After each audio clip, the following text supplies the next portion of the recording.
Aló, chicos. ¿Hay alguien conectado? Hola, ¿qué tal? ¿Cómo están, chicos? Buen día. Ahí se está conectando la gente. ¿Cómo están, chicos? Buen día. Por favor, confírmenme que se escucha. Se escucha, profe. Maravilloso, gracias. ¿Cómo han estado? ¿Cómo les fue en el primer certamen? ¿Qué tal fue la experiencia? Yo creo que me fue bien al menos. Ya, perfecto. Eso es bueno. Sí. Ah, por Gracias. cierto, profe, aprovechando hablando de certámenes, Ujú. está revisando como las reglas del ramo y en ¿Ya? la primera clase usted mostró una presentación que pedía como mínimo de promedio de certamen 50, pero Sí. cuando veo la regla que está en una parte de aula, sale Ujú. promedio arriba de 55. ¿Cuál de los dos es el correcto? El promedio 50 es para que A ver, el promedio 50 es para que se consideren las tareas en el Es cálculo. el prerequisito para pasar prácticamente. No, no, no, no, o sea, si tú haces los cálculos, claro, pero lo que pasa es que si tú no tienes arriba de 50 en promedio de certámenes, la forma de calcular la nota final es distinta. Eso es lo que pasa. Por supuesto, Sí, igual que en cualquier ramo, tú apruebas con 55.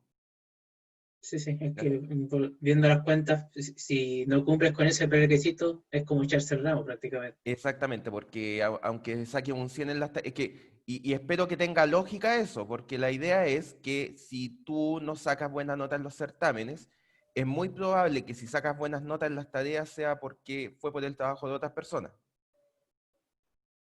Creo que tiene lógica, Sí, sí, sí. ¿cierto?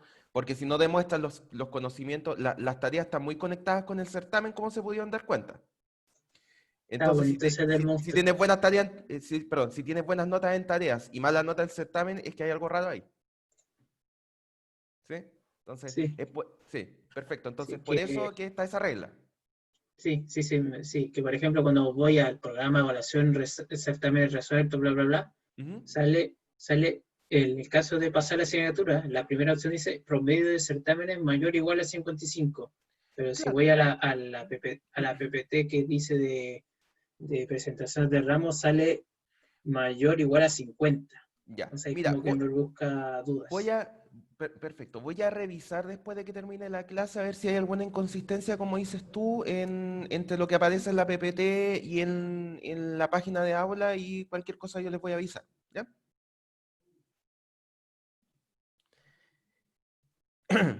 Perfecto. ¿Algún otro comentario del certamen? Así como impresiones generales, ¿estuvo difícil, estuvo fácil, no Yo, sé? yo, yo encuentro que estuvo más o menos largo, Sí, sí, incluso con el tiempo que nos dieron. incluso con el tiempo. Sí, incluso con el tiempo, porque yo, Ya, yo, yo pude hacer toda la del Monster, aunque parece que tuve un error en ciertos números, pero ya, al menos la implementación sé que está bien. Y ya. la segunda, tuve la 3.A, la 3.b, por alguna razón me puse a hacer el código todo desde cero y después me fijé que estaba escrito todo, y ya, no entrego esa parte, ¿no? Y entregué Ya, lo pero que venía del... ese detalle que estás diciendo tú ahí puede haber afectado que la prueba se haya sentido un poco más larga de lo que realmente era. Quizás. Yo Que creo. puede ser. Entonces, no sé, ese comentario de su compañero, chicos, es generalizado. Piensa más o menos. A ver, acá hay unos comentarios en el chat. Se me olvida siempre revisar el chat porque no me salen las notificaciones siempre. ¿Era poco tiempo o eran muy largos? Dicen acá. Ya encuentran que era muy largo el certamen a pesar de la extensión de tiempo, porque claramente tuvieron mucho más tiempo para hacer el certamen. Necesitaba harto tiempo para pensar y no alcancé a terminar. Perfecto. Lo encontré muy largo, pero siento que fue más percepción mía, no sé el resto, dicen por acá. Entonces, insisto, el certamen fue largo, por supuesto, y por eso dimos más tiempo para que lo pudieran resolver, pero la pregunta es, ¿sienten que fue muy largo a pesar de la extensión de tiempo? O sea, que dentro de todo ese... Ya, perfecto. Aquí dicen que sí. Yo digo Perfecto. como 50-50. Ya. Perfecto.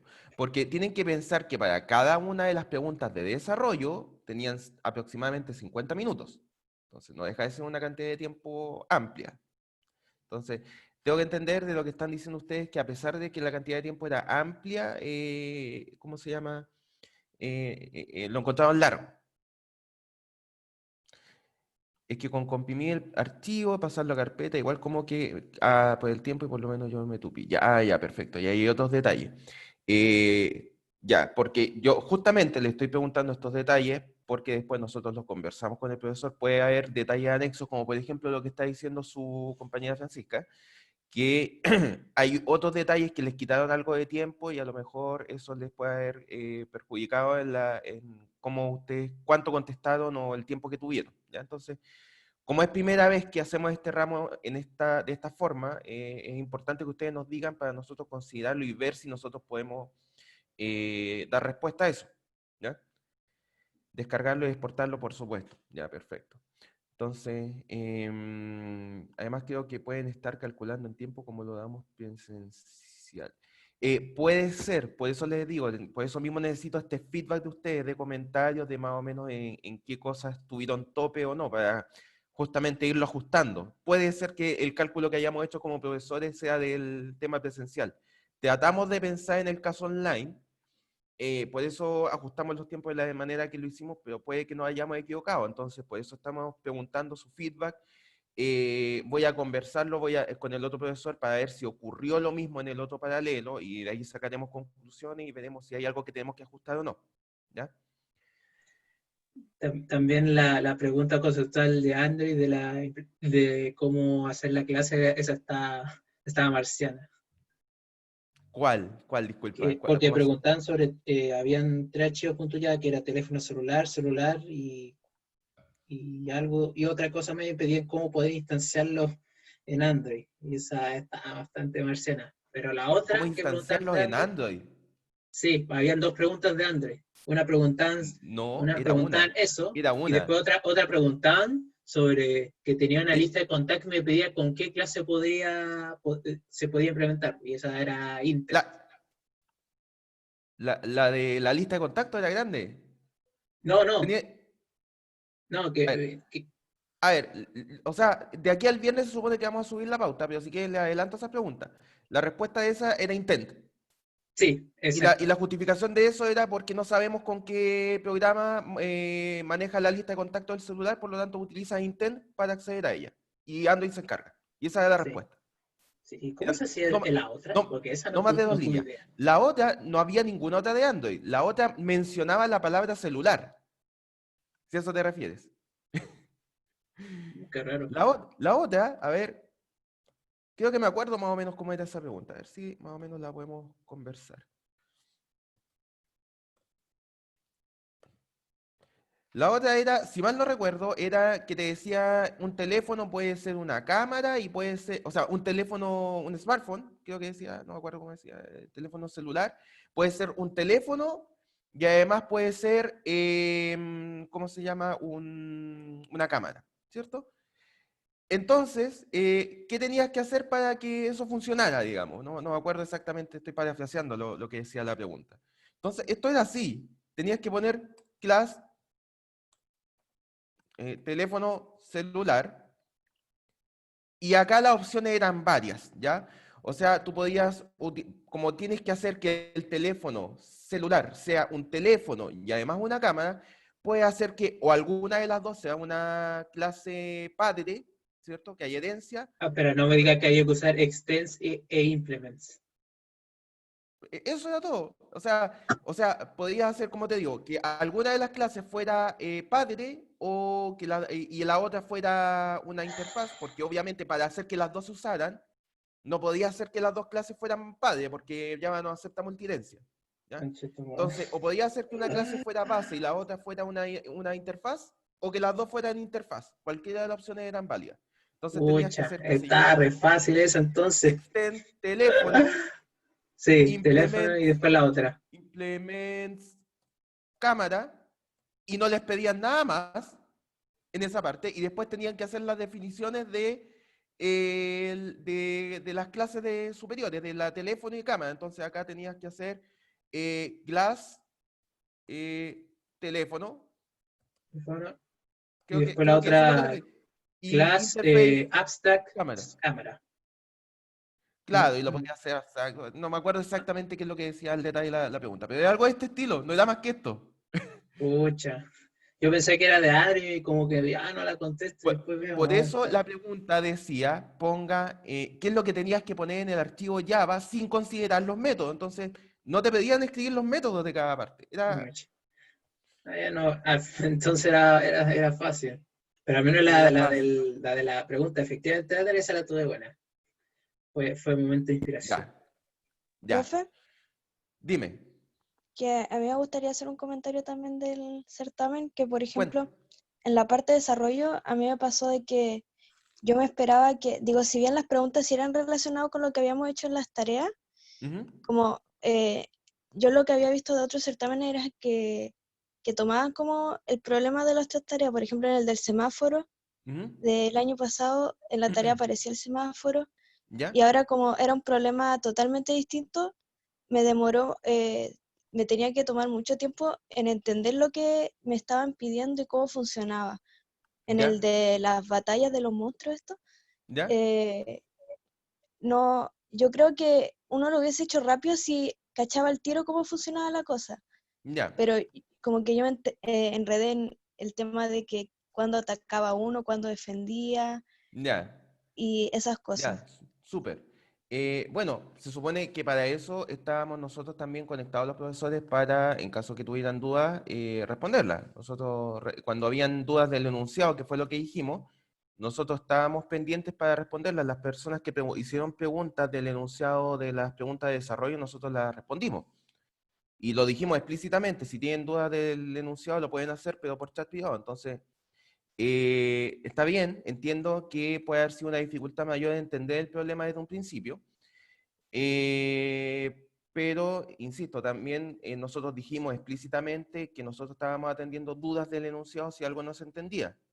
Entonces, Ujú. lo tomaremos en consideración para el siguiente certamen, pero ahí, insisto, debían haber hecho un par de preguntas en las cosas que no le quedan tan claras. Hay gente que lo hizo y las traté de responder lo más rápido que se podía. ¿Ya? Sé que usualmente los ramos que coordina Agustín usualmente no se hacen como preguntas, antes se hacen al principio. Es que yo no voy a responder preguntas de, profe, ¿qué ocupo acá? ¿Clase abstracta? O no, no, eso no te lo puedo contestar. Pero si tú no Claro, entiendes, claro. si tú no entiendes el enunciado, profe, ¿me puedes explicar con más detalle cómo es la parte de la batalla? Por ejemplo? No, eso no hay problema. ¿Ya? Así que, sí, entiendo la consulta. Lo vamos a tener en consideración para la forma en que planteamos las preguntas para el próximo certamen. ¿Ya? Acá hay unos comentarios más, profe, el año pasado para un certamen presencial, el profe nos dio hasta las 2, tal vez le sirva como referencia. La hora no la puse yo propiamente tal, tampoco la puso solo el profe Agustín, fue una cosa conversada. Nosotros evaluamos desde qué hora partía, cuánto tiempo íbamos a dar y fue algo en conjunto. Entonces, la verdad que no sabría decirte qué pasó el año pasado, pero esto fue conversado con el profesor Agustín, así que no fue una ocurrencia mía la hora de término. ¿Ya? Eso chicos, bueno, ya voy a tener en consideración todos los comentarios que me han dicho, los vamos a conversar con el profesor Agustín y bueno, trataremos de, insisto, es primera vez que se plantea este tipo de certámenes de manera online, entonces también hay temas que tenemos que ajustar nosotros. Así que vamos a conversar de esto, vamos a ver si ocurrió lo mismo en el otro paralelo y dependiendo de eso tomaremos medidas. ¿Ya? Así que, pero entiendo que la sensación general es que no les fue mal, de todas maneras, por lo que entendí. Hay salud, diríamos, para Ya, mí. perfecto, perfecto. Me fue muy mal, dicen por acá. Ok, pero yo diría que a mí me fue mal. Ok, ok. Ya, también hay un tema ahí que vamos a tener que esperar las notas para, ¿cómo se llama? Conversar cuál es la situación de cada uno. ¿Ya? Lo que hicieron el viernes pasado, que fue este tema de clase de consultas que me pidieron a mí, esto deberían hacerlo tomando como experiencia este certamen. Háganlo antes, chicos. Yo tengo toda la disposición. Yo sé que mis horarios no son tan rígidos como los del profe Agustín, entonces yo no puedo poner un horario de consultas propiamente tal. Pero tengo la disposición de armarme horarios para atender consultas de ustedes, chicos. Pónganse de acuerdo, díganme, profe, esta semana tenemos ganas de hacer un horario de consulta adicional, tenemos tales dudas de tales materias, y ningún problema, yo les digo qué horarios tengo disponibles y me ordeno, ¿ya? Entonces, lo que pasó la semana pasada a última hora, casi 3 días antes del certamen, háganlo con más tiempo, háganlo semanalmente o cada 2 semanas, lo que estimen conveniente, yo no tengo ningún problema, tengo toda la disposición de ir atendiendo sus dudas, consultas, ¿ya? Así que también, si tuvieron problemas en el certamen, que también tengan un feedback ustedes mismos de qué cosas hicieron mal, de si estudiaron con suficiente anticipación, ¿ya? Bueno, yo estuve muy ocupado con el proyecto de título y solamente pude estudiar unos cuantos días, sí. Créan- Pero tomando en cuenta eso, yo creo que me fue relativamente bien. Ya, perfecto. Créanme que lo entiendo. Estamos todos en estos momentos con este cambio de modalidad. La verdad que ha sido a todos para todos, ¿ya? Así que de verdad lo entiendo y estoy dando lo mejor de mí para que, porque lo principal del ramo, chicos, más allá de una nota, más allá de una tarea, etcétera, es que ustedes aprendan del ramo, ¿ya? Porque este de verdad es un ramo tremendamente útil, ¿ya? Actualmente yo estoy trabajando en un par de proyectos en donde todo lo que estoy aplicando es orientación a objeto, porque los códigos quedan muchísimo más ordenados. A pesar de que estoy programando en Python, estoy aplicando orientación a objeto. Entonces, de verdad, este es un ramo que si se dedican a programar en el futuro, les va a servir muchísimo. Entonces, más allá de la nota, me interesa que ustedes aprendan, que sientan que se van del ramo aprendiendo, ¿ya? Entonces, orientémonos todos a eso, ¿ok? Y utilicen los tiempos, aprovechense del profesor, manden correos. Hay muy pocas personas que me mandan correos constantemente con consultas, con dudas. Utilícenlos, mándenme correos, pídanme horarios de consulta. Insisto, a la disposición está, chicos. ¿Ya? Así que eso, si no hay más comentarios, listo. Si no hay más comentarios, pasamos a retomar las clases. Ya que terminamos el tema Java, vamos a tener un cambio de tema ahora. Entonces, Vamos a empezar con lo bueno. vamos a pensar con un tema que a mí me gusta harto. La programación en C++ a mí me gusta bastante, lo encuentro un tema bien entretenido.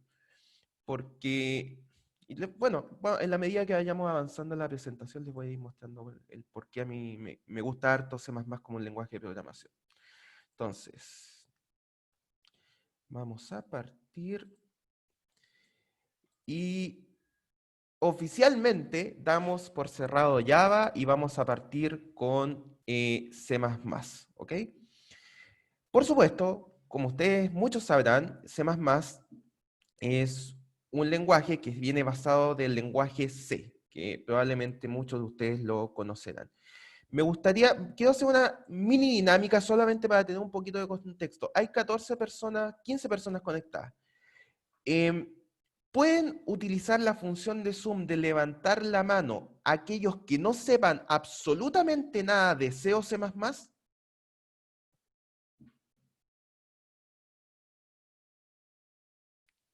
La función de raise hand, o si no saben cómo hacerla, pueden escribir en el chat igual. Voy a estar acá pendiente de los dos. Perfecto. Entonces debo suponer, ya, acá hay una persona. Una persona. No tengan miedo, chicos, estoy haciendo esto solo para saber qué contexto hay acá en el ramo. Acá dicen, yo tengo nociones de C y C++, pero las vi hace tiempo. Ok, perfecto. Entonces, ya, hay una persona que no ha visto nada de C++. Vamos a bajarle la manito acá. Perfecto. Ya. Entonces, voy a hacer la siguiente pregunta. Y esta yo creo que va a tener más manos levantadas. Acá dice, en seminario de programación. Perfecto. De los que están acá, ¿quién no conoce absolutamente nada de punteros? Levanten la mano, por favor.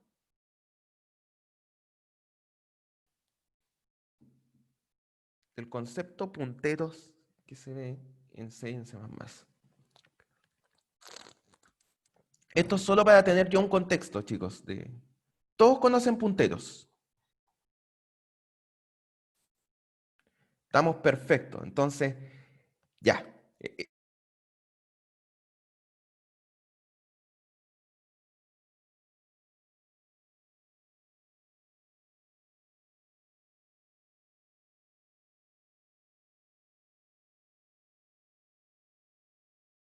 ¿Es idea mía o o se le pegó el video al profe? Sí. Mm. Sí, creo que sí. Sí, se cayó. Se cayó. Tengo que esperarlo nomás.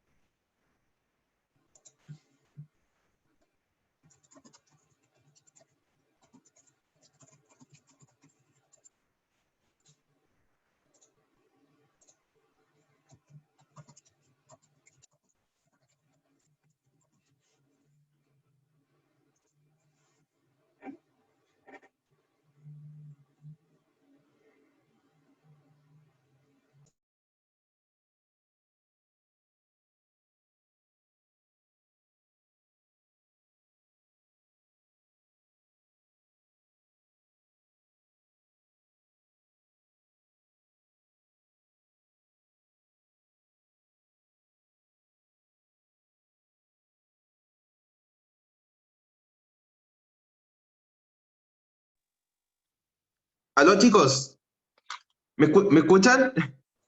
Sí, sí, se había Ya, caído. denme un segundo. Lo que pasa es que se me pegó el computador completamente, así que estoy reiniciando. Estoy desde el celular en estos momentos. Le dio un segmentation fault. Pero sí, pero mal, mal, horrible. ¿Ah? Justamente se asustó el computador donde hablamos de punteros. Eh, voy a hacer por mientras la pregunta de nuevo. Si me pueden decir aquellas personas que no sepan nada de punteros. Levantando la mano. Ok. Vamos a ver. Le faltó liberarme. Parece que sí. Entonces, todos acá quiero entender que han trabajado con el concepto de punteros alguna vez. Yo usualmente programo en C. Perfecto, ya, ahí casi con seguridad has trabajado con un puntero. Perfecto, ya, entonces, ya por lo menos tengo un contexto. Afortunadamente, entonces, están todos más o menos bien en cuanto a los conceptos básicos. Entonces, esto va a ser más que nada, primero un repaso general de algunos conceptos de C y C++, y luego todo lo que ya hemos aprendido en el ramo en cuanto a orientación a objetos, en Java, vamos a tomar esos conceptos, ver cuáles de esos se aplican en C o en C++ en este caso, cuáles de ellos no se pueden aplicar, ¿ok? ¿Qué conceptos nuevos aporta C++? Y por supuesto, para cada una de las cosas que vayamos viendo, vamos a ir viendo la sintaxis, ¿ok? Entonces eso es cómo se va a ir desarrollando. Ahora, permítanme un segundo de conectarme al Zoom en el computador, ya que está reiniciando esta cuestión.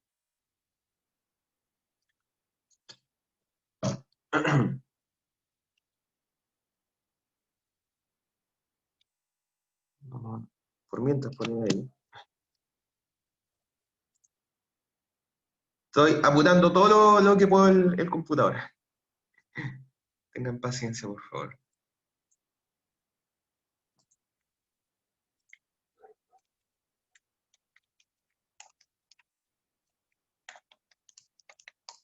¿Ya?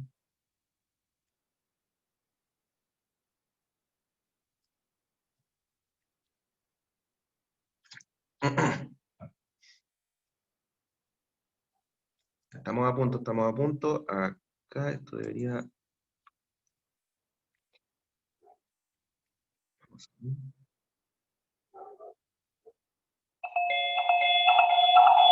Ajá, ajá, ajá.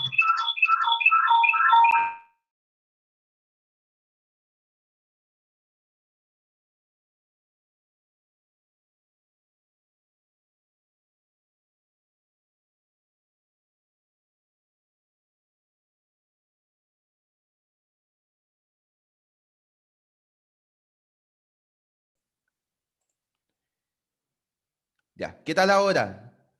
¿Me escuchan de nuevo? Sí, profesor. Sí, Ya, perfecto. A ver, perdón, ahí conecté de nuevo el micrófono. ¿Me siguen escuchando, cierto?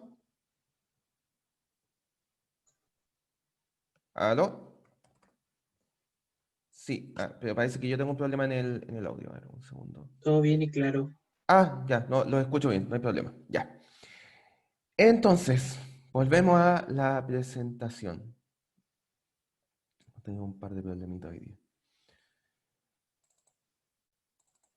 Entonces, como les dije, el día de hoy vamos a empezar a ver C++ como lenguaje de programación. Está acá.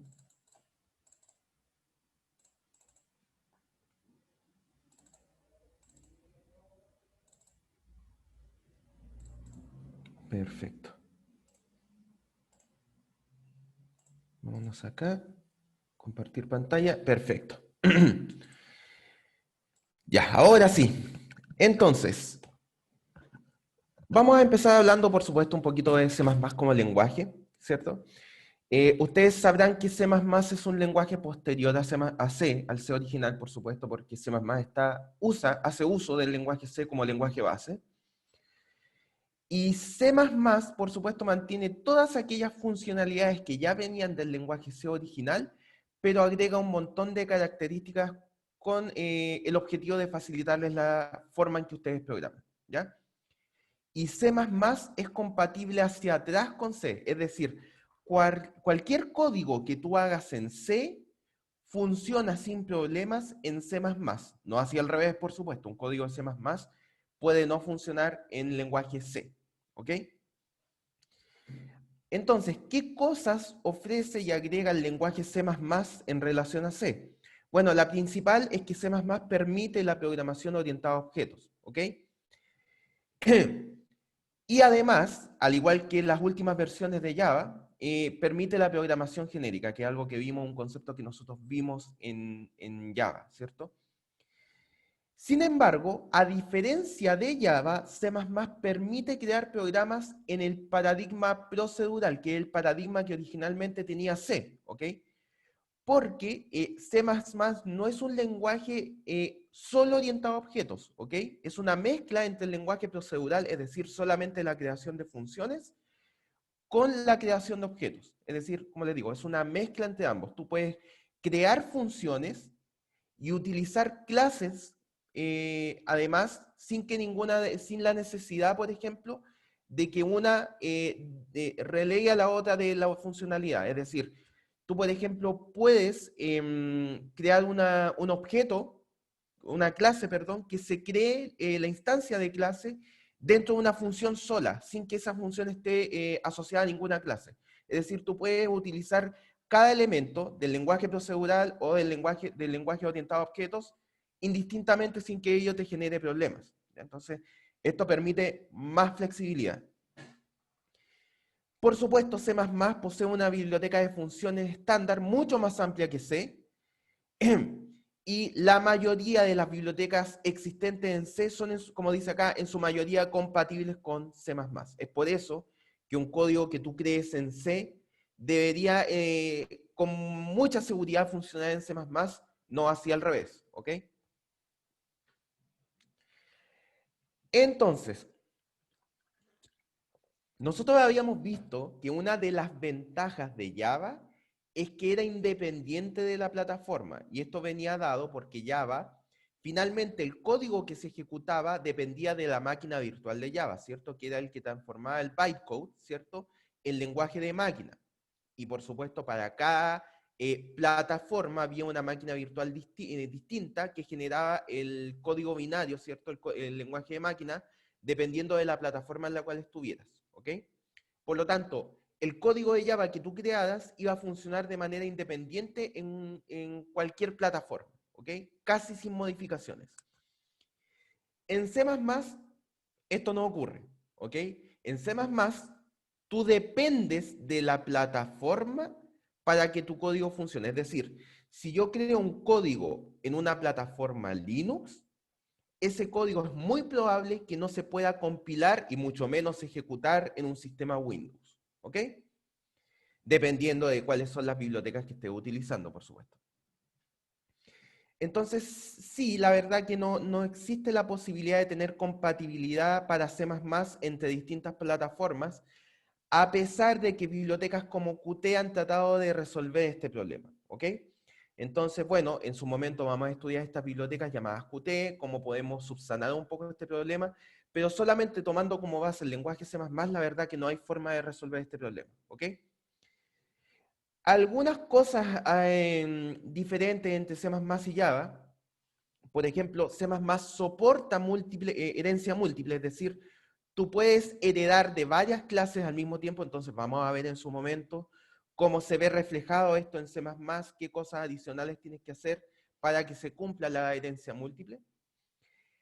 Otra cosa adicional que soporta C++ es la sobrecarga de operadores. Por ejemplo, el operador de suma, si nosotros vamos acá, en Java, ¿cierto? Si tú haces 1 más 5, ¿cierto? Eso funciona como nosotros esperamos, ¿cierto? Tenemos un número entero y a través del operador de suma le sumamos el segundo número entero que está definido acá y esto nos retorna una variable de tipo entero con el resultado de ambas, ¿cierto? En este caso sería 6, ¿ok? Es como lo que esperamos normalmente que nosotros haga el operador de suma, ¿ok? Sin embargo, si nosotros tenemos dos objetos, por ejemplo, tenemos la clase employee. La clase employee. Y dentro de los atributos, por ejemplo, privados, digamos que tiene un entero que es el salario, ¿ok? Por decir algo. Y acá tiene, por supuesto, otras definiciones entre medio, ¿ok? Entonces, si yo hago, qué sé yo, employee A igual new employee y employee B igual new employee, que es lo que tenemos acá, dos objetos creados en Java asociados con las referencias A y B respectivamente. Si yo intento hacer A más B, por supuesto esto les va a tirar un error de compilación, ¿cierto? Porque el operador de suma no está implementado para que funcione con objetos de tipo employee. ¿Ok? Pero esto podría tener algún sentido. Si yo, por ejemplo, sumo A más B, nosotros como programadores, interpretar que lo que estamos haciendo es sumar los salarios, los sueldos, ¿ya? Por lo tanto, lo que podríamos hacer acá es que si nosotros sumamos A más B, nosotros querríamos esperar que lo que se nos devuelva es la suma de ambos salarios, por ejemplo. Es una interpretación que nosotros le damos a sumar A más B en este caso. En Java esto no se permite, ¿ok? ¿Por qué? Por lo que les acabo de explicar. El operador de suma no está definido para la suma de objetos de tipo employee, ¿ok? En C++ nosotros podemos hacer lo que aparece acá, la sobrecarga del operador, de los operadores que ya existen en C++. ¿Qué quiere decir esto? Que nosotros podemos tomar el operador de suma y sobrecargarlo, agregarle una funcionalidad adicional para, en este caso, cuando existen objetos de tipo employee. Es decir, que nosotros podemos utilizar el mismo operador de suma, en este caso, agregarle funcionalidades adicionales, sobrecarga, que en este caso, cuando nosotros sumemos objetos de tipo employee, no vamos a interpretar como lo que estamos sumando son los salarios, los sueldos.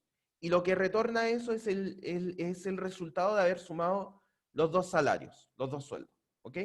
Entonces, de esta manera, nosotros en C++ podemos darle funcionalidades adicionales a los operadores disponibles, como por ejemplo el operador de suma. ¿Ok? Otras diferencias.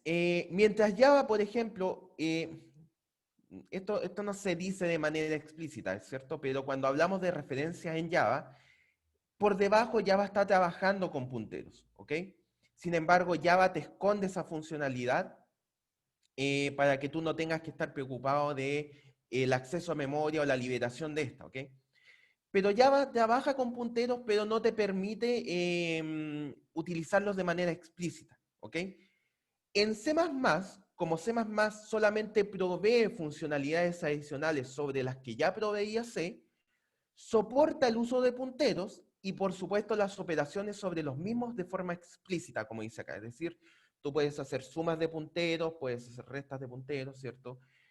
Puedes hacer que un puntero vaya apuntando a otro sector de memoria de manera explícita. Es decir, todas las maravillas que ustedes vieron en EDA, aquellos que hayan visto EDA, o los que hayan estado en seminario de programación, van a volver acá, van a tener los problemas asociados con punteros que tenían antes, por lo tanto, hay que estudiar nuevamente cómo se utilizaban punteros y cómo se refleja ese comportamiento dependiendo de lo que estemos haciendo, ¿ok? C++, una de las diferencias que tiene con Java es que en las llamadas a sus métodos de clase, o funciones, porque recuerden que C++ también permite la creación de funciones solas, va a permitir que las llamadas sean tanto por valor como por referencia de sus parámetros, mientras que Java solo soporta llamadas por valor, ¿ok? Vamos a ver a qué se refiere esto más adelante, pero la gracia acá es que nosotros podemos hacer, como les digo, llamados tanto por referencia como por valor en C++, mientras que en Java solo soportaba llamados por valor, ¿ok? En cuanto a la documentación, recuerden lo que nosotros vimos ya en la última clase de JavaDoc, ¿cierto? Que nos permitía generar de manera muy sencilla documentación para Java. C++ no permite esto de forma nativa, ¿cierto? Pero, sin embargo, existen algunas herramientas adicionales, como en el caso de Qt, que nos permite resolver el caso de la dependencia de plataforma de los códigos de C++. También existen herramientas adicionales para manejar el tema de la documentación, como es el caso de Toxigen, ¿ok? En C++, otra diferencia con Java es que se crean árboles de herencia en cada programa, mientras que Java solamente tiene un solo árbol de herencia.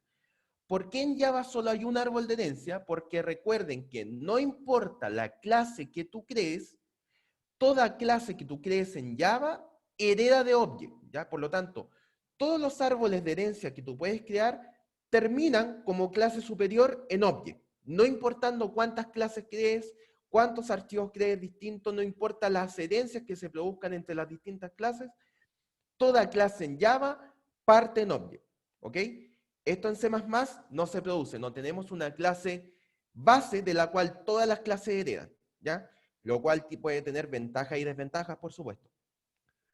Por lo tanto, cada programa tiene sus propios árboles de herencia en C++, a diferencia de Java, ¿ok? Profe, Profe, una duda. Escuché dos personas hablar, si no me equivoco. ¿Quién ha hablado? ya, que le dé nomás yo después. Ok, Ah, ya, ya. vale. Ya.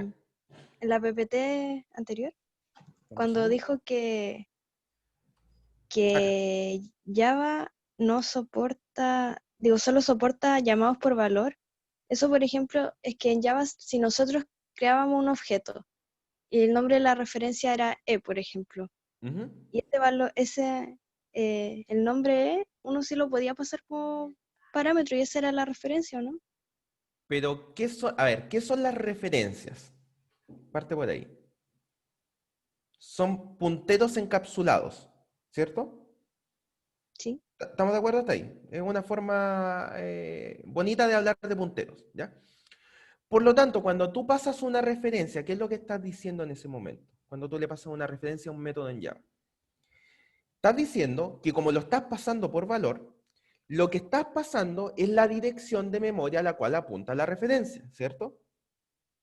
Sí. Por lo tanto, dentro del método, lo que se hace es por valor, estás copiando el valor de esa referencia y la estás usando internamente. ¿Se entiende, Ah, no? ya, ya, sí. Entonces, estás pasando por valor la referencia. Ya, ¿Sí? sí, Entonces, sí. por supuesto, como está después de como lo que tiene esa referencia es, ¿cómo se llama? La dirección de memoria del objeto al cual estoy apuntando, por supuesto, cualquier modificación que haga, como estoy apuntando a la misma dirección de memoria internamente, se va a ver reflejada en el objeto de afuera. ¿Cierto? Sí. Pero la referencia la estás pasando por valor. ¿Ok? Ya, ya, ¿Sí? ¿Se entiendo, entiende? entiendo. Ya. Sí. Ok. Gracias. Ok. Buena pregunta. Gracias a ti. Otra persona iba a hacer una pregunta. Sí, yo, profe. Cuéntame. Se podría decir que por el hecho de que no, tenemos nuestra como propia árbol de herencia, Ujú. ¿eso hace que los programas sean más livianos en C++ en términos de memoria? Mira, no sé si eso lo puede hacer más liviano, la verdad. En los árboles de herencia, no sé qué efecto tienen en la memoria. No creo que tengan mucho. Finalmente hay otros temas que afectan en la memoria, como por ejemplo el tipo de métodos que tú estés definiendo en cada clase, el uso de memoria propiamente tal. Recuerda que en C++ tú eres el que está a cargo de los punteros, por lo tanto eres el encargado de pedir la memoria y liberarla cuando sea necesario. Entonces hay un montón de detalles ahí que pueden afectar más la memoria, más que el árbol de herencia. No sé qué tanto puede afectar Pero el en el hecho de... fondo es que lo que veo es que cada vez que uno crea un objeto en, en Java, uno ya está ocupando el código de la clase object, de la clase class. Claro, puede Entonces, afectar, sí, pero tienes que pensar que muy probablemente las definiciones en la clase Object son como las definiciones que tú pondrías en cualquier clase. Entonces, la verdad es que a nivel de código no es mucho lo que hace la clase Object propiamente tal en cuanto a memoria, ¿ya? ya. Entonces, sí, si te vas, a ver, si hilas fino, puede ser que Java por esta funcionalidad efectivamente necesita un poquito más de memoria, pero me imagino que a nivel de bytes debe ser ínfima. ¿Ya? Ya. ¿Ya? Pero sí, si te pones técnico puede ser que haya una pequeña La verdad que Java como lenguaje propiamente tal es mucho más pesado que C++, ¿ya? Por un montón de cosas, ¿ya? O sea, el hecho de que, por ejemplo, para cada, para cada método o función que tú quieras crear, necesitas crear una clase en Java. Claro. ¿Ya? Entonces, en cambio, en C++ vamos a ver que podemos crear funciones solas, ¿ya? Entonces, todos estos detalles, la verdad que lo hacen un poco más liviano. El hecho de que exista el garbage collector en Java también lo hace más pesado porque es algo que está corriendo constantemente preguntando si hay algún objeto que tenga que ser liberado, Claro. ¿ya? Porque me Entonces, imagino si uno está haciendo un proyecto grande de software, esas cosas al final terminan influyendo. ¿sabes? Mira, en la actualidad yo te diría que no es tanto lo que influye eso, porque la verdad que los computadores actuales no se molestan con ese tipo de cosas. ¿Sabes? En lo que yo he visto en que influye más, cuando estás trabajando con hardware que efectivamente tiene limitaciones. Claro. Por ejemplo, tú olvídate de que vas a trabajar en un proyecto Java, por ejemplo, en un Arduino. ¿Te No, fijas? claro, ¿Te claro. fijas? No, de hecho, ni siquiera sé si Java es compatible con Arduino, me imagino que no. Pero es por una razón, ¿ya? Es por eso que en microcontroladores, por ejemplo, se utilizan lenguajes como C, ¿no? Es muy raro, se puede hacer, hay bibliotecas Java para microcontroladores, pero uno tiende a preferir C o C++ porque la cantidad de espacio que ocupan en un microcontrolador es más baja y cuando estamos hablando a nivel de bytes de diferencia, en un microcontrolador sí se notan, ¿ya? Ya, sí, sí, Entonces, sí. en tus computadores personales o en un servidor, mucho menos, la diferencia es plausible, no lo vas a notar, ¿ya? Ya, Pero claro, perfecto. por ejemplo, en un microcontrolador puede ser que sea más notorio, ¿ya? Vale, muchas gracias, profe. Ok, gracias por la pregunta. Buenas preguntas, chicos. No sé si hay alguna pregunta en el chat, siempre se me olvida el chat. No, perfecto. Entonces, vamos a ir haciendo vamos a llamarlo resumen de algunas cosas de C y C++, ¿ok? Em, Vamos a partir por los archivos de encabezado, que son estos archivos que ustedes conocen como los famosos .h, ¿ok? Estos archivos son necesarios para declarar prototipos, es decir, definiciones ya sean de funciones o definiciones de clases, y también los usamos para definir constantes que vamos a usar en nuestro programa, entre otras cosas. También los usamos para hacer los llamados de las bibliotecas que vamos a utilizar en nuestro programa. En fin, los archivos de encabezado son justamente eso, las cabeceras que vamos a utilizar en nuestros programas, el equivalente a las partes de arriba de sus programas ya donde ustedes hacían los import, donde llamaban las bibliotecas que iban a utilizar. Parte de las funcionalidades de los archivos de encabezado son esas en C++, ¿ok? Para incluir un archivo de cabecera en tu programa tienes que utilizar la directiva de preprocesador include, ¿ok? Las llamadas macros. Entonces tenemos la directiva include que lo que hace es incluir la o las bibliotecas que nosotros necesitemos utilizar. Por ejemplo, si nosotros queremos utilizar la biblioteca vector, que vamos a hablar de esa biblioteca más adelante, tenemos que hacer include con esta anotación y luego indicar cuál es el nombre de la biblioteca que queremos utilizar, que en este caso es vector. Los signos menor y mayor igual se utilizan, esta anotación que aparece acá, se utilizan cuando queremos agregar bibliotecas que están definidas en los lugares estándar, definidos por el compilador. Como en este caso la biblioteca vector es una biblioteca definida de manera estándar por el compilador, tenemos que utilizar esta notación. Cuando nosotros queremos agregar bibliotecas que nosotros hemos creado, en vez de esta notación tenemos que utilizar comillas. ¿Ok? Entonces sería algo así como, vamos a ver, vamos a utilizar esto mismo, sería include, ¿cierto? Include, y comillas el nombre de la biblioteca, por ejemplo, bib.h. Y si está en otro lugar, tenemos que poner el path completo, dir1, dir2, qué sé yo, bib.h. Entonces tenemos que poner el path completo de donde se encuentra la biblioteca. En el caso que sean bibliotecas que nosotros hemos creado, o que no sean parte de las bibliotecas estándar. Entonces, los directorios estándares varían en cada instalación. Entonces, insisto, porque esto depende, C++ depende de la plataforma que estemos utilizando para funcionar. Para ver cuáles son en tu sistema, bueno, ustedes pueden correr este comando para verificar, este set de comandos para verificar dónde están los directorios estándar, ¿ok? Y cuáles son las bibliotecas estándar que pueden utilizar. Otros elementos, comentarios. Para comentarios de una línea es parecido a Java, podemos utilizar el doble slash que tenemos acá. Para comentarios de múltiples líneas podemos utilizar esta notación que también es parecida a la de Java. No se permiten los comentarios anidados que en Java creo que se permitían, que era el hecho de nosotros poner un comentario de una línea dentro de un comentario de múltiples líneas. Personalmente nunca lo he utilizado, así que no le veo la funcionalidad. Esto porque los comentarios son extraídos por el preprocesador. Entonces, cualquier comentario que tú pongas, ya sea con comentarios de una línea o de múltiples líneas, lo que hace el compilador, el preprocesador, es sacarlos inmediatamente. Entonces, cualquier cosa que tú pongas adentro, simplemente no se toma. Por lo tanto, el preprocesador no tiene posibilidad de reconocer estructuras anidadas. ¿Ok? Para implementar algún tipo de anidación en comentarios, podemos utilizar algunas macros que provee el compilador de C, como las que aparecen acá. Entonces, si ponemos if0, por ejemplo, que en este caso lo que está diciendo es que nunca se van a tomar estas líneas de código, si es que nosotros hubiéramos puesto código acá.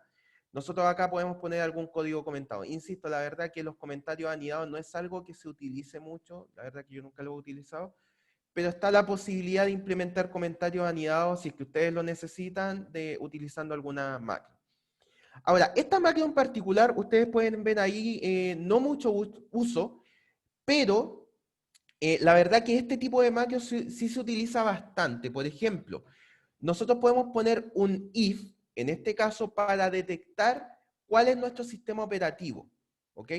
Para eso sirven las macros. Recuerden que las macros son instrucciones que van directamente al compilador, al preprocesador. ¿Ok? Entonces nosotros le podemos decir al compilador, si nos encontramos en un sistema operativo Linux, por ejemplo, los include que se hagan pueden ser estos. Si no, los include que se hagan son, por ejemplo, de bibliotecas de Windows. ¿Ya? Entonces, dependiendo de si nos encontramos en un sistema operativo o en otro, podemos a través de las macros estas indicarle al compilador qué bibliotecas tienes que incluir y cuáles no. ¿Ok? Acá hay un pequeño link donde ustedes pueden verificar algunas cosas adicionales sobre el preprocesador que pueden ser de su interés. ¿Ok? Hasta acá vamos bien. ¿Cómo vamos en la hora todo esto? 12:18 es temprano.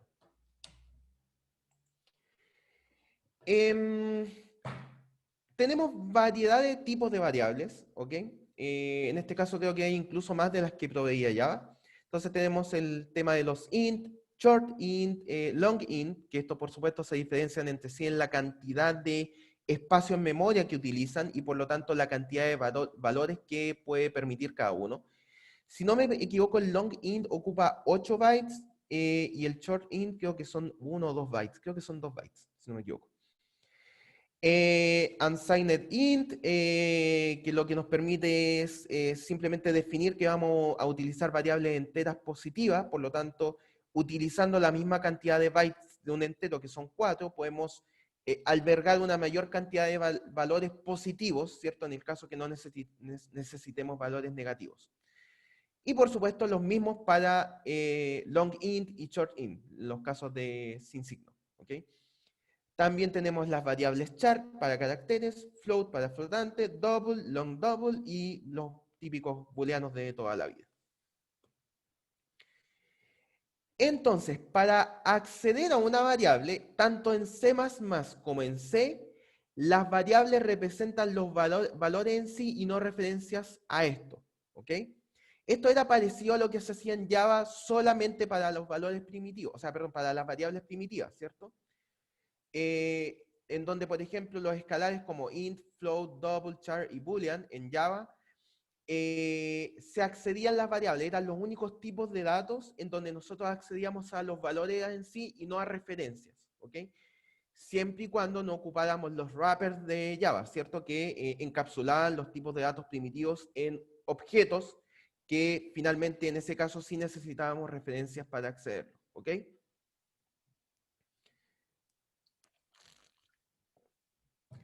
Entonces, la principal diferencia entre C++ y Java se hace notar cuando nosotros estamos manejando objetos. Entonces, la forma en que creamos objetos y los manejamos, ¿ok?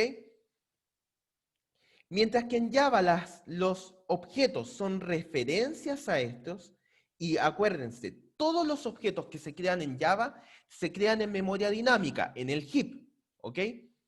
Mientras que en C++ podemos perfectamente definir objetos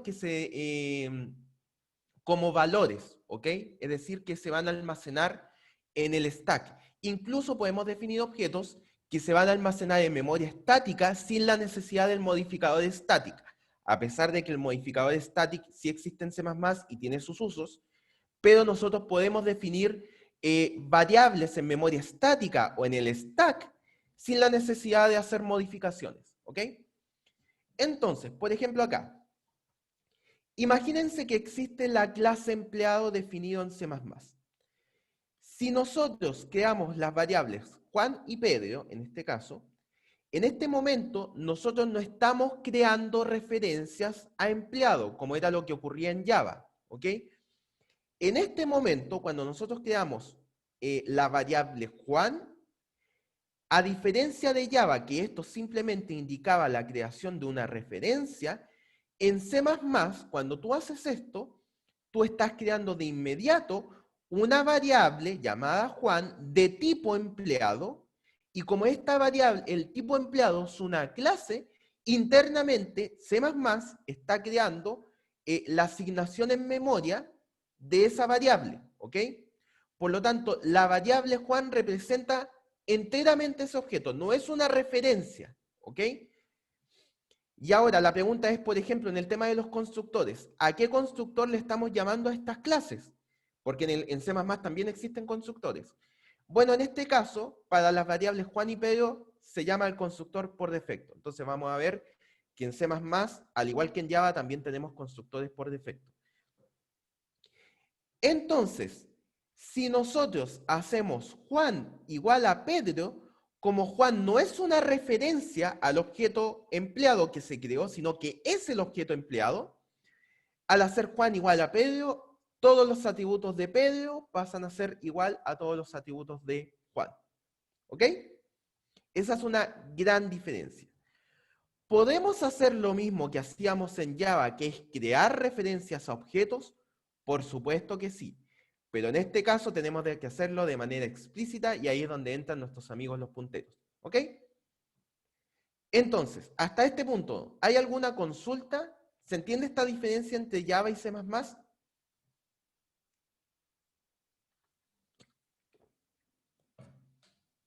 ¿Algo que no se entienda?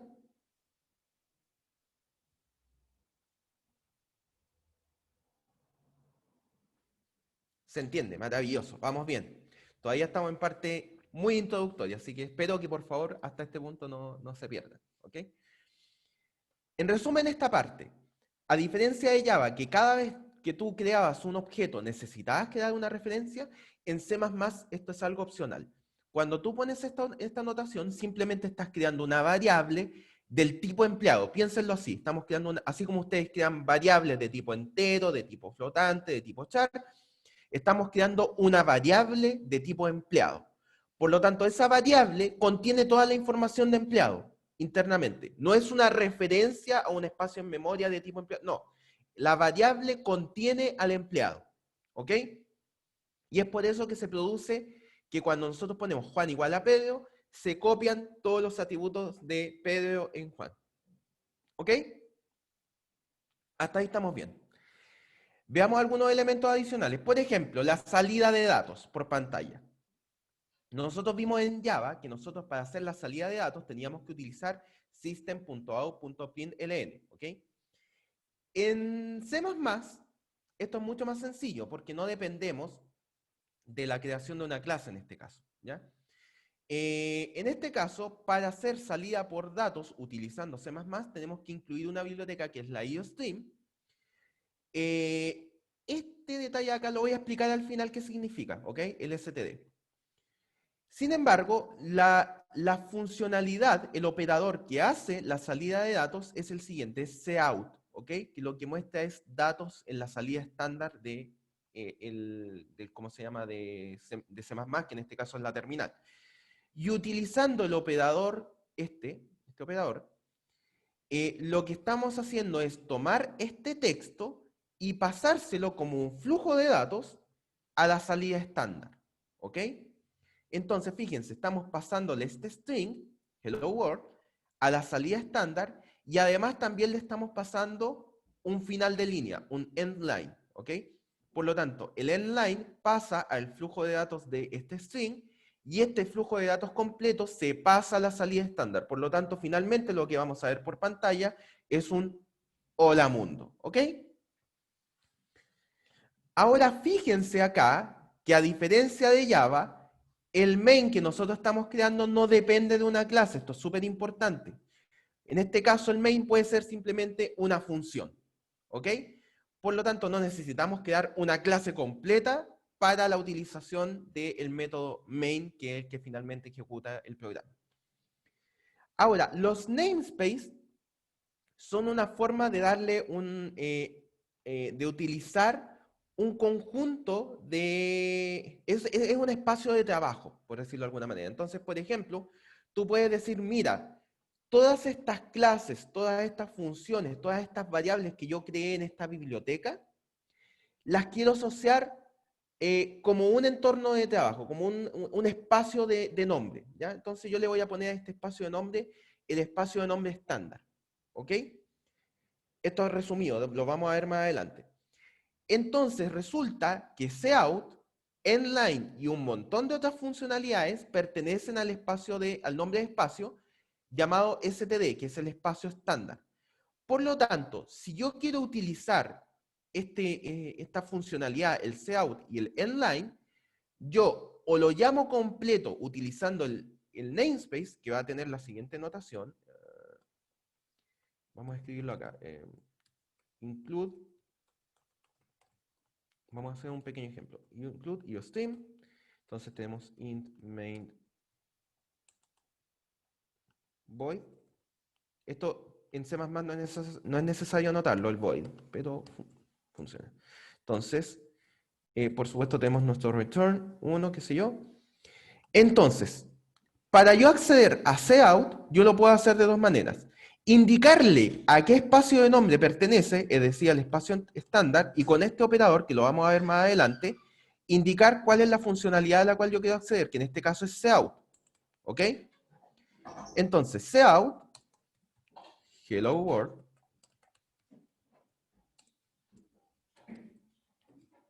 endline. Entonces, fíjense, tanto cout como endline pertenecen al espacio de nombre std. Entonces, de esta manera estoy indicando que cout, estoy accediendo a cout perteneciente al espacio de nombre estándar y al endline perteneciente al espacio de nombre estándar. ¿Ok? En ese caso, estándar, ¿qué hace? Es como una librería de la No, típica es, C. es un espacio de nombre. Lo vamos a ver en más detalle más adelante, pero imagínatelo como una forma de ponerle un nombre a un conjunto de clases, o sea, perdón, de funciones, variables y clases. Ya. ¿Ya? Es como, por ejemplo, imagínate que tú dices, tengo un archivo .h, ¿ya? Entonces tengo, qué sé yo, a.h. Y dentro de este archivo tengo una clase, a, tengo la función f definida, la función g definida, unas variables de, qué sé yo, de estado, qué sé yo. Todo esto relacionado con un problema. Entonces yo voy a decir, mira, todas estas clases, funciones, variables, etcétera, que yo creé en este archivo, tienen relación entre sí, ¿ya? Entonces yo voy a asignar que estas pertenecen a un namespace que le voy a poner, por ejemplo, ya, X. Insisto, vamos a ver esto con más detalle más adelante. ¿Ya? Entonces, después, cuando yo quiera acceder a la clase A, tengo que llamarla desde el namespace. Entonces, tendría que haber puesto, qué sé yo, XA. ¿Ya? Insisto, lo vamos a ver en más detalle más adelante, pero es una forma de agrupar a partir de un nombre múltiples clases, funciones, variables, etc. ¿Para qué sirve esto? Porque si después tu amigo programador con el que estás trabajando en un proyecto quiere agregar funcionalidades a este namespace, simplemente puede hacerlo en sus propios archivos. Solamente tiene que asegurarse que que las funciones, variables y clases que esté creando también pertenezcan al mismo namespace. ¿Ok? Pero eso es un resumen. Entonces, lo que les estoy diciendo acá, cout y endline pertenecen a un espacio de nombre que es el espacio std. ¿Ok? Entonces, si tú de alguna manera quieres acceder a cout, tienes que escribir esto, indicando a qué namespace te estás refiriendo, o simplemente puedes hacer un resumen y decir, ¿sabes qué? En todo el código yo lo único que voy a ocupar es el namespace std. Entonces tú puedes hacer un resumen acá arriba y decir, en este código voy a usar el namespace std y ya de esa manera tú no tienes que estar escribiendo std a cada rato. ¿Ok? Esto, a pesar de que se puede hacer, no es considerado una muy buena práctica. Y con esto voy a cerrar el tema de los namespaces porque los vamos a ver más adelante. ¿Ok? No es considerado una muy buena práctica porque puede ser que a algún programador listo se le ocurra crear una clase, un método o lo que sea que también tenga un nombre cout dentro de su código. Y entonces en ese caso C++ va a tener conflictos. ¿Ya? Entonces de esta manera, si tú pones el nombre del namespace al cual te estás refiriendo, de esa manera indicas de manera inequívoca que estás utilizando el cout perteneciente al namespace std. ¿Ok? Insisto, vamos a ver con más detalle los namespaces, ¿ya? Así que estoy tratando de explicar el porqué de esa línea. Entonces, no sé si hay alguna duda hasta ahí.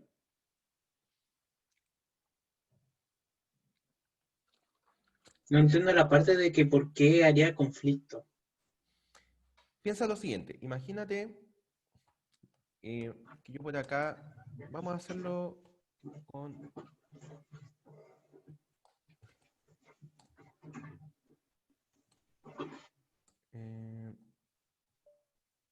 Esta es una función que yo tengo creada dentro de este mismo archivo. ¿Ok? Uno. Entonces, fíjate, esta línea dice cout, bla, bla, bla, bla, bla, por ahí. ¿Ok? Entonces, la pregunta de C++ dice, que se hace C++ es la siguiente. Estoy utilizando el elemento cout. ¿Ok? Pero resulta que lo tengo definido en IOStream y en este código. ¿Cuál uso? Ah, Esa ya, es la entonces sí pregunta. haría conflicto, Esto efectivamente. probablemente en este caso no haría conflicto porque cout está definido de otra manera, pero te estoy dando un ejemplo para que se entienda la idea, ¿ok? No me Sí, acuerdo exactamente la definición de cout dentro de la biblioteca, tendría que ver el código de la biblioteca para ver cómo está definido, pero creo que se entiende la idea, ¿ya? se entiende. Ahora Ya, sí. perfecto. Entonces, para tú evitarte ese conflicto, ¿te fijas? Una forma de hacerlo es indicar explícitamente el namespace al cual pertenece este elemento. ¿Ok? Porque en este caso, al decir que estás utilizando el cout perteneciente a este namespace, no tienes duda alguna de que te estás refiriendo al de IOStream. ¿Ok? Porque este cout de acá afuera no está asociado a ningún namespace. ¿Ok? ¿Se entiende ahí? Sí, sí, Ya. se entiende. Súper, gracias. Gracias por la pregunta. Vamos a ver con más detalle los namespaces, así que no se alarmen todavía. No sé si de acá han hablado algo. ¿Se entiende? Dice por ahí, me recuerda cuando creabas una variable auxiliar para ir moviéndote a través de una lista enlazada en C. Aquí también se usa ese tipo de... Sí, bueno, C++ implementa absolutamente todas las funcionalidades de C. Así que sí, puedes crear variables auxiliares, puedes crear listas enlazadas, todo lo que aplicaba en C, aplica en C++. Así que sí, se puede utilizar en ese sentido. ¿Ya? Si es que iba por ahí tu pregunta, no sé si la entendí bien. Perfecto, volvamos acá. Acá. Entonces, bueno, eso es para la salida estándar, ¿cierto? Pero ¿qué pasa si nosotros queremos, por ejemplo, escribir en un archivo? ¿Ya? En ese caso, nosotros tenemos que utilizar bibliotecas adicionales, como son las de salida estándar para los archivos, o sea, lectura y escritura de archivos. En este caso utilizamos la biblioteca FStream, que es FileStream. Cada vez que tú envías datos o recibes datos, ya sea a la salida estándar o a un archivo, lo que se crean son streams de datos, como flujos de datos. Entonces, el IOStream es para las salidas estándar, el Input-Output Stream, ¿ya? Que es para las salidas por terminal. Sin embargo, si tú quieres crear una salida para un archivo, es decir, escribir en un archivo, tú tienes que ocupar el FileStream, que es el que envía flujos de datos o recibe flujos de datos desde los archivos. Y específicamente tienes que ocupar el OFStream, que es el Output File Stream, ¿cierto? Que es un flujo de datos para escribir en un archivo. Y que se ocupa de la siguiente manera: creas una variable que pertenece al Output File Stream con una cierta llamada, ¿cierto? Que en este caso le indicas cuál es el archivo que quieres escribir, y luego se ocupa de la misma manera que Cout.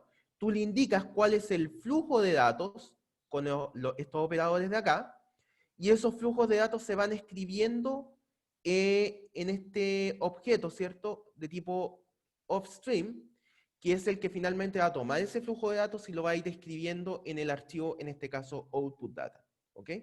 Output.data, perdón. Ahora, para las entradas de datos, también existe una entrada de datos estándar y una entrada de datos para los archivos, ¿ok? Entonces, en este caso, nos sale el sein utilizado en este caso, pero bueno. Entonces, miren, para leer un archivo, a diferencia de para escribir un archivo, tenemos que hacer un input file stream, ¿ok? Y asociarlo a una variable que va a ser de ese tipo, ¿ok? Entonces, en este caso, esta variable abre un archivo que en este caso se llama test, y voy leyendo cada flujo de datos que exista dentro de esa variable, ¿ok? Que recuerden, esa variable está asociada con el flujo de datos perteneciente al archivo test, ¿ok? Y por supuesto, después de utilizarlo, tenemos que cerrar el archivo, ¿ok? Entonces, en este caso, el archivo test, como dice acá, contiene 3 enteros, por lo tanto, lo que se va a ir leyendo en cada flujo de datos va a ser cada uno de los 3 enteros. ¿Ok?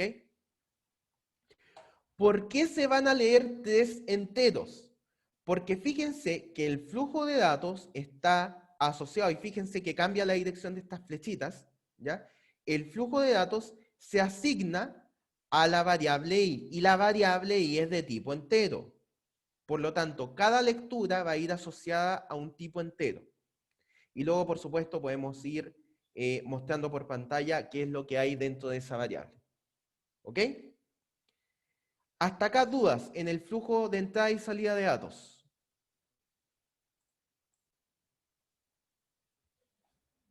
¿O vamos bien?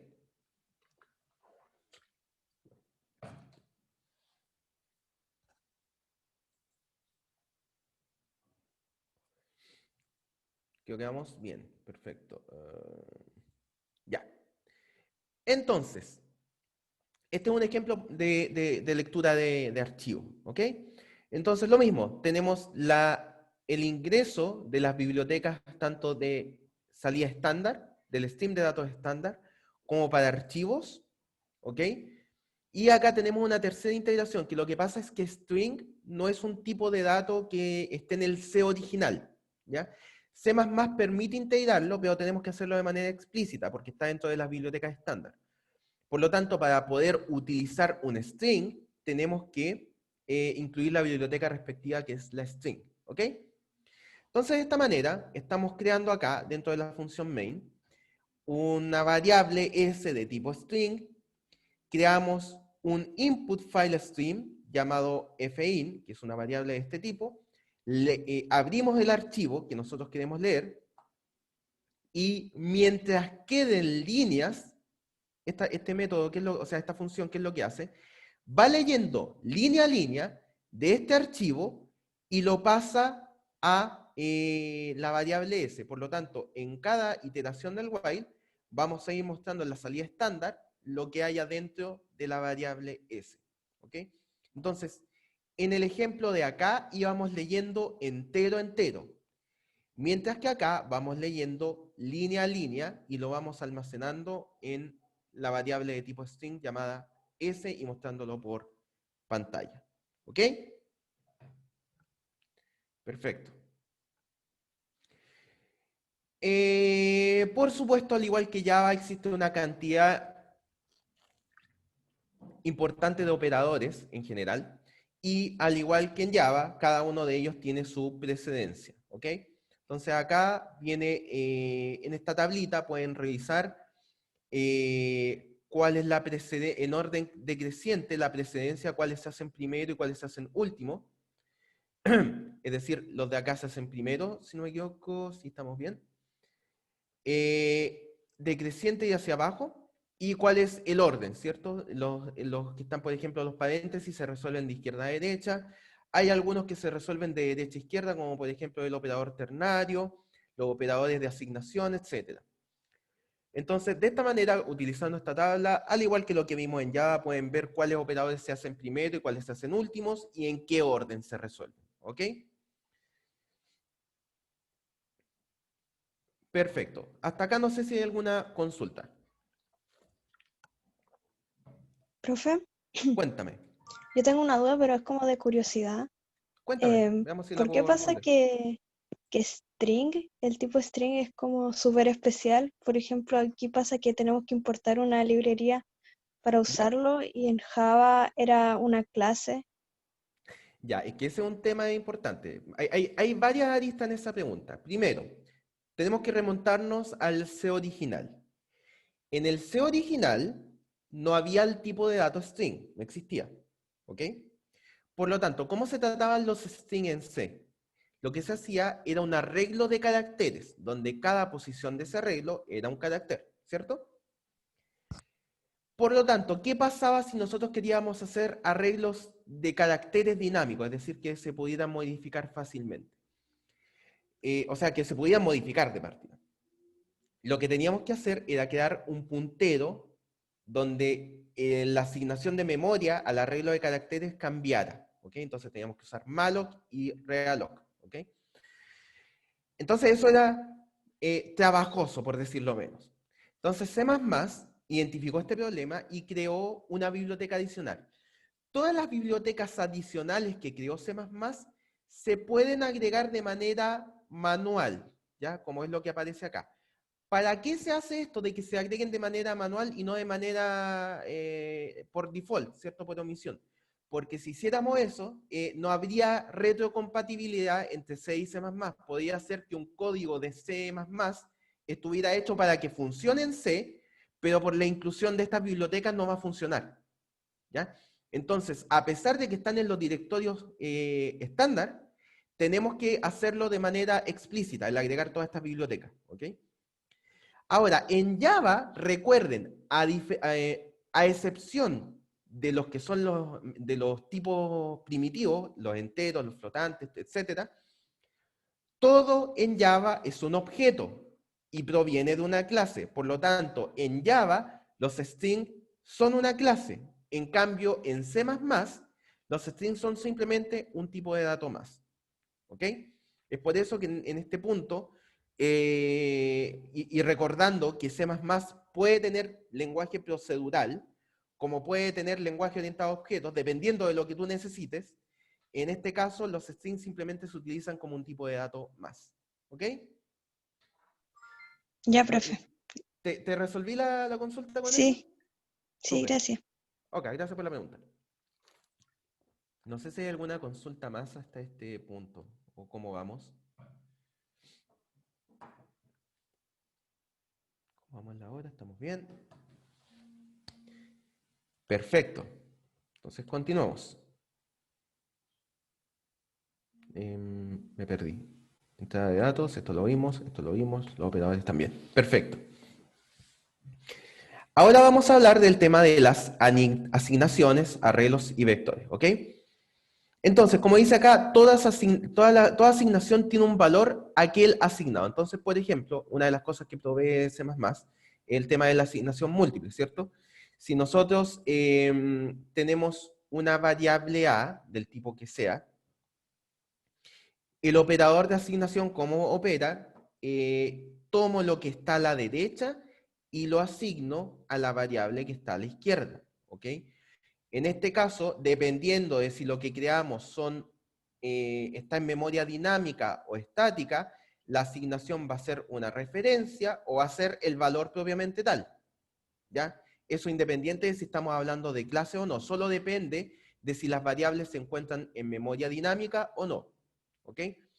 Por lo tanto, el valor de C se asigna a B, porque el operador de asignación funciona en ese sentido, C se asigna a B, luego B se asigna a, y de esa manera A va a tener los mismos valores que B y C.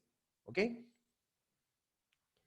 Como dice acá, ANSI C, que es la forma de ordenar las bibliotecas estándar de C++, usa el mismo constructor de arreglo que C. ¿Ok? Entonces, cuando nosotros utilizamos arreglos en C, la forma de crear arreglos en C++ es exactamente la misma que C. Pero la verdad que los arreglos de C no son muy poderosos, como dice acá. La verdad que son bastante limitados en cuanto a funcionalidades. Entonces, C++ provee un tipo adicional que son los vectores. ¿Ok? Que por supuesto no corresponde al concepto de vector geométrico, ¿ok? No es que sean estos vectores geométricos como los que nosotros conocemos de matemáticas. Los vectores, como dice acá, son análogos a los array que nosotros utilizamos en Java. Entonces las funcionalidades que provee un vector son bastante similares a las que provee el array de Java. Como dice acá, los vectores son una forma de plantilla, template, que vamos a ver en su momento qué significa una plantilla, cómo se utiliza, cómo se crean, pero como lo vamos a ver más adelante, básicamente vamos a hablar de cómo se utilizan las plantillas, ¿ok? Entonces, ¿cómo funciona esto? Si tú quieres crear un vector de algo, por ejemplo, de una clase X, simplemente dices vector, y con esta notación, con los signos menor y mayor, adentro indicas cuál es el tipo de vector que tú quieres crear. Luego creas el nombre de la variable para el vector y entre paréntesis pones cuántos elementos vas a crear de este vector. Entonces, vamos a poner un ejemplo acá. Entonces, por ejemplo, si tú pones vector de enteros, tendrías que poner vector int. Luego, al igual que lo que nosotros hacíamos en los arreglos, tenemos que darle una variable asignada al vector. En este caso vamos a poner la variable x. Y luego, ¿cuánto es la cantidad de elementos iniciales que va a tener? En este caso, pongámosle 10. ¿Ok? Entonces, de esta manera estamos creando un vector de tipo entero cuya variable es x y de tamaño 10. ¿Ok?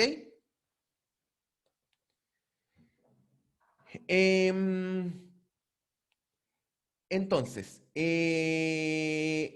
como dice acá, queda un arreglo crecedor. Esto quiere decir que se pueden ir modificando los tamaños de este vector, de este arreglo dinámico, ¿ok? De tipo X, como lo que damos recién de tipo entero, con espacio para n elementos, es decir, para 10 elementos inicialmente, que eso lo podemos ir cambiando. Y el acceso a estos elementos mantiene la notación de arreglos de C, es decir, si nosotros, para este ejemplo de acá, nosotros queremos acceder al elemento en la posición con índice 2, simplemente ponemos X en la posición con índice 2. Al igual que en Java, los elementos de un arreglo parten en el índice 0. Por lo tanto, el índice 2 representa el tercer elemento, al igual que en Java. ¿Ok? Acá. Entonces, algunos ejemplos más.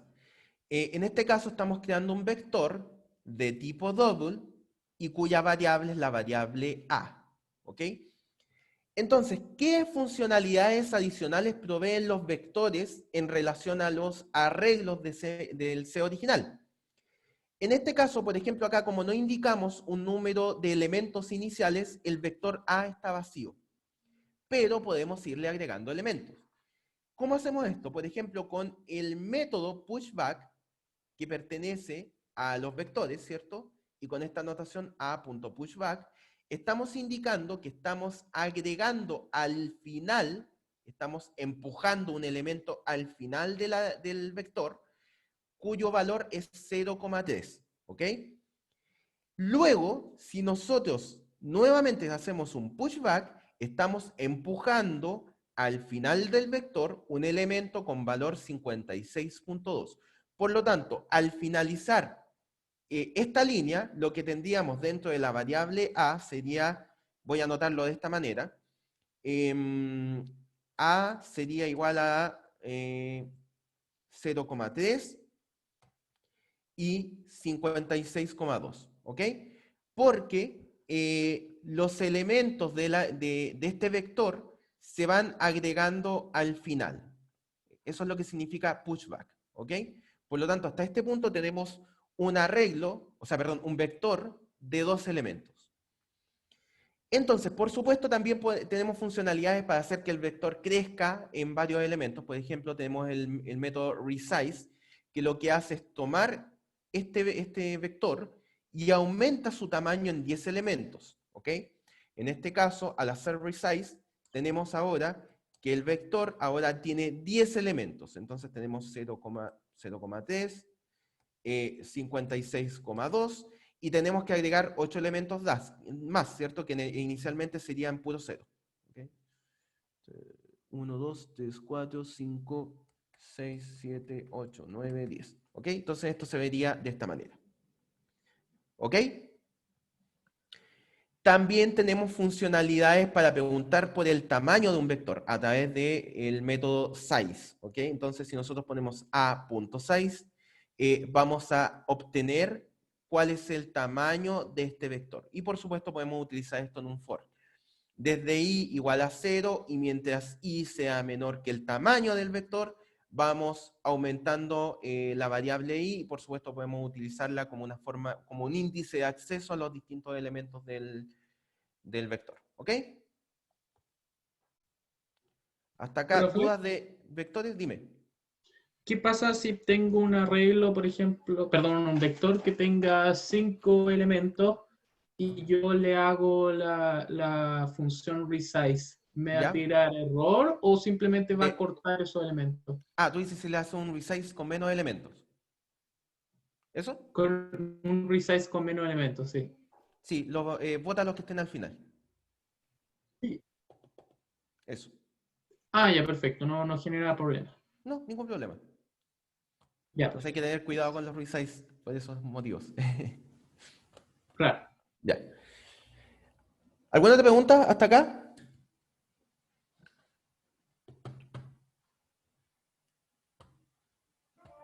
Perfecto. Ya.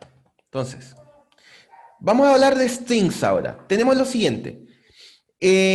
Como les decimos acá, tenemos en este caso, en C++, el acceso a strings, ¿ya?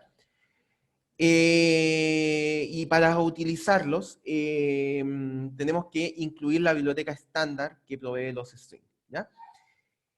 Esta viene definido con el operador de copia. Acuérdense que nosotros podemos hacer, ¿cómo se llama? Sobrecarga de los operadores. Por lo tanto, en este caso, tenemos sobrecarga del operador de copia dentro de los strings y el operador más de concatenación que también está sobrecargado para que nosotros podamos copiar string de un lado a otro y además concatenar utilizando el operador de suma, ¿ya? Además de otros operadores que también están sobrecargados como los operadores relacionales de igual igual, distinto, menor, menor igual, etc. ¿Ya? Además, nosotros, al igual que lo que hacíamos en el C original, podemos acceder a los elementos individuales de un string utilizando corchetes, la llave esta, ¿cierto? Y podemos utilizarlo como si fuera un arreglo, ¿ya? Entonces, miren. Y además tenemos métodos en esta clase, y acá me corrijo, el string sí está definido como clase dentro de C++. Entonces, yo había dicho que era un tipo más de datos. A pesar de que lo puedo utilizar simplemente como fuera un tipo de dato más, pero es una clase, está definido como una clase por dentro. Y la clase tiene definido algunos métodos adicionales, y dentro de eso está definido el método substring, para extraer un substring dentro de un string que hayas definido, ¿ok? Entonces, veamos algunos ejemplos de a qué se refieren todas estas cosas. Miren, vamos a crear la variable s de tipo string con este dato inicial, ¿ok? Entonces, lo que estamos diciendo acá es que el string hola a todos se asigna a la variable s, ¿ok? Entonces, fíjense que tenemos definido el método interno llamado length, que nos entrega cuál es el largo del string, que en este caso es de 12, por lo tanto podemos asignar este 12 a alguna variable de tipo entero, por ejemplo. También podemos acceder a los elementos individuales del string a través del operador de corchetes, ¿cierto? Es decir, en este caso accedemos al elemento en la posición índice 0, que en este caso es la h, que aparece acá, y lo podemos asignar, por ejemplo, a una variable de tipo char. Y también podemos acceder al substring, definido con el método substring, ¿cierto? Que va a tomar los elementos que vayan desde la posición índice 0 hasta la posición índice 4, es decir, 0, 1, 2, 3, 4. Por lo tanto, el string almacenado en la variable t ahora va a ser hola espacio, ¿ok? Entonces tenemos que la clase string definida en C++ nos provee multitud de funcionalidades adicionales que no proveía el acceso de arreglos de caracteres que utilizábamos en el C original. ¿Ok? Los controles de flujo son los de siempre. Tenemos el if con sus condiciones respectivas y también podemos utilizar el else. El while también, el mismo de siempre, el que se utiliza en C, ¿cierto? En donde tenemos alguna condición que tiene que devolver un valor booleano, al igual que la condición del if. El do while también, ¿cierto? Que también existe en C++, donde tenemos la condición acá abajo, ¿cierto? La diferencia entre while y do while es que nosotros tenemos en el do while la ejecución al menos una vez de este bloque, mientras que en el while puede no ejecutarse nunca. Tenemos el for en su formato normal, ¿cierto? La expresión de inicio del contador, la expresión de término y cómo se va actualizando el contador. El switch también de manera análoga a C, ¿cierto? Tenemos cuál es la variable a la cual vamos a hacer switch y todos los cases correspondientes para cada caso de valor que pueda tomar la variable que está en el switch.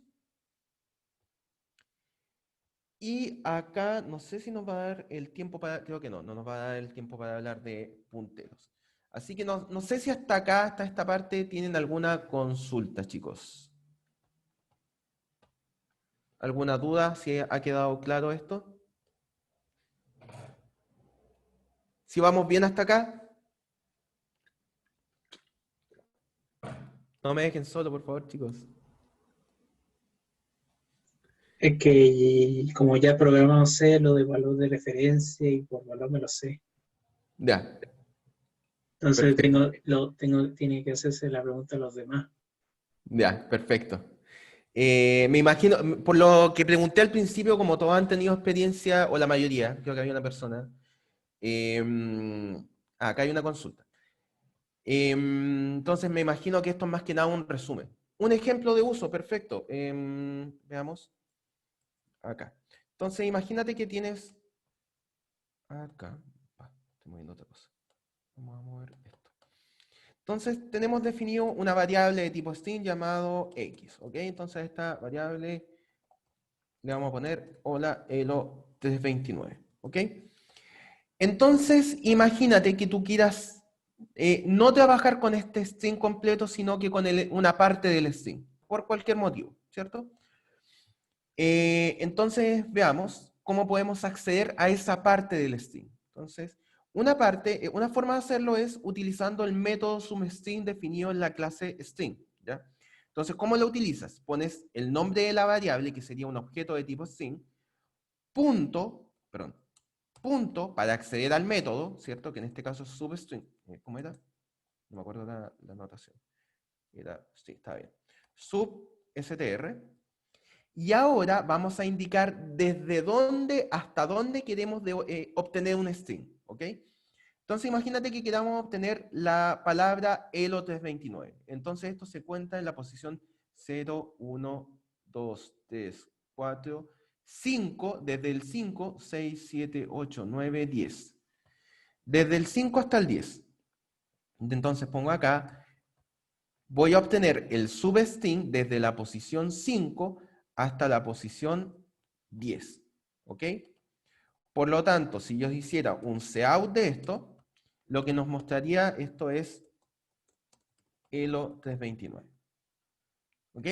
Entonces estamos capturando un string, un substring, por eso se llama substring, dentro del string que nosotros hayamos definido. ¿Ok? ¿Se entendió mejor, Eric? Listo. ¿Alguna otra consulta? Profe, entonces, ¿dónde recomienda programar en C++? Esa es una excelente pregunta. Lo que pasa es que yo actualmente estoy programando, a ver, hay varios IDE para C++. Incluso hay un equivalente a IntelliJ que es para C++, pero no me acuerdo si está disponible para las cuentas de la universidad, porque el otro, el de Java creo que está disponible como para el público, pero el de C++ me parece que hay un tema ahí. Sería una opción si es que lo pueden revisar. Voy a darme el trabajo de revisar qué IDE puedo recomendar. Está NetBeans, Eclipse, es decir, los que han trabajado con NetBeans y Eclipse pueden seguir trabajando en su IDE de siempre. Inicialmente, para partir con C++, podría servirles de C++ los que están en Windows, pero la verdad que para este ramo en particular no lo recomiendo tanto. Y más adelante vamos a utilizar el Qt Creator, ¿ya? Que es el IDE por excelencia para Qt. Me parece que en Qt Creator tú también puedes crear aplicaciones con C++ puro, ¿ya? Entonces, dado que vamos a ver Qt más adelante, sería una buena idea utilizar este IDE, desde ya para que se vayan familiarizando con el IDE. ¿Ok? Entonces, esos son algunos de los que se me ocurren. Es una muy buena pregunta, así que voy a darme la tarea de buscar qué IDE puedo recomendarles yo para C++. ¿Ok?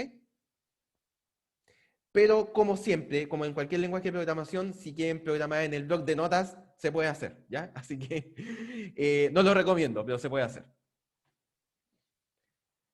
¿Alguna otra consulta final?